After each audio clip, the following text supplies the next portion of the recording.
Hello bachcho, let's read the question. The question says that which out of the following are electromagnetic waves, X-rays, sound waves, radio waves, both A and C. तो देखो बच्चों, सबसे पहले की concept है हमारे पास, that is EM waves,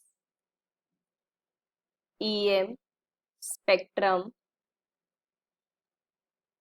ठीक है बच्चों। तो अब देखो बच्चों, अगर हम सबसे पहले बात करें EM वेव्स की, सो ये होता क्या है, ये कुछ स्टेप्स में कंसीडर किए जाती है। एक्सिलरेटेड charged particles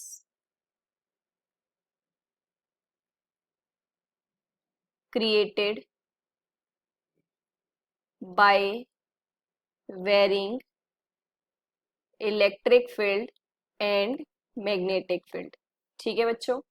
सो देखो क्या होता है, अगर हम इलेक्ट्रिक फील्ड चेंज करते हैं, ई से ई डैश चेंज करते हैं, तो आपके पास क्या होता है, मैग्नेटिक फील्ड प्रोड्यूस होती है।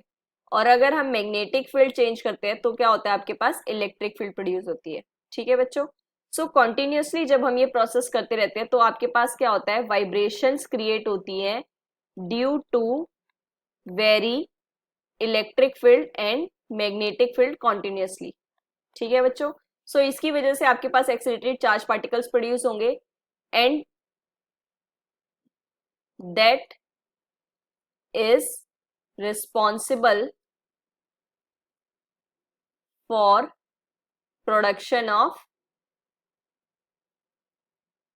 EM waves. ठीक है बच्चों।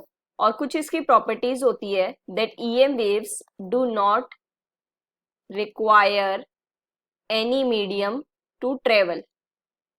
ठीक है बच्चों।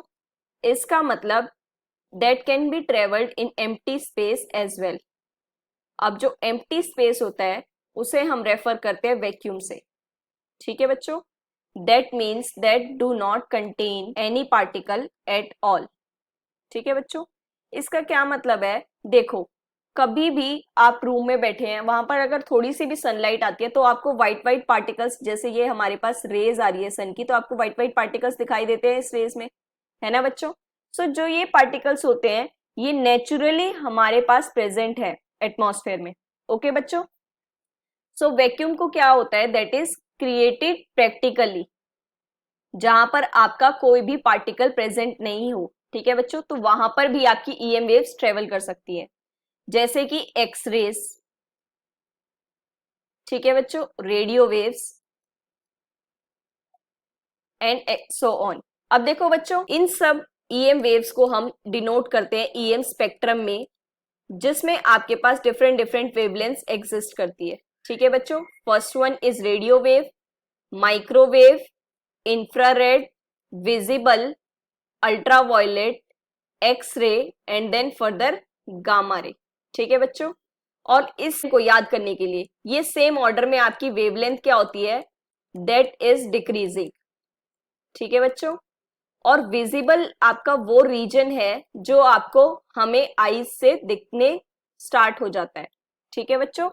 आईज कैन सी, ये वाली जो हमारे पास वेव्स होती है ये हमें नॉर्मल आई से नहीं दिखती है। ओके बच्चों।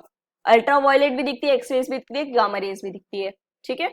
सो यहां से वेवलेंथ से हमें स्टार्ट होती है दिखना। ओके बच्चों।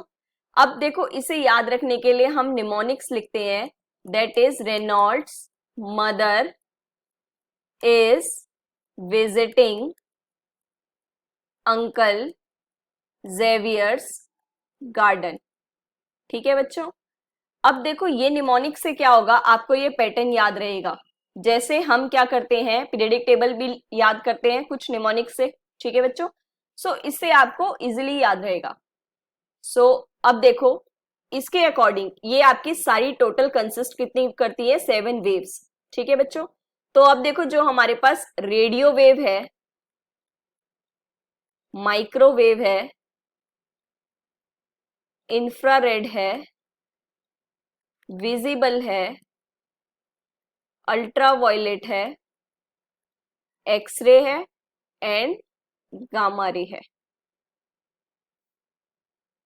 ठीक है बच्चों। ये हमारी EM वेव्स है। सो अकॉर्डिंगली देखो आपके पास एक्सरे रेडियो वेव्स लाई करती है, साउंड वेव्स नहीं होती है, उसकी अलग फ्रीक्वेंसी होती है, वो डेसिबल्स में भी काम करती है, राइट? सो अकॉर्डिंगली ये D option is the correct answer. Hope you understand it well. Best of luck. Thank you.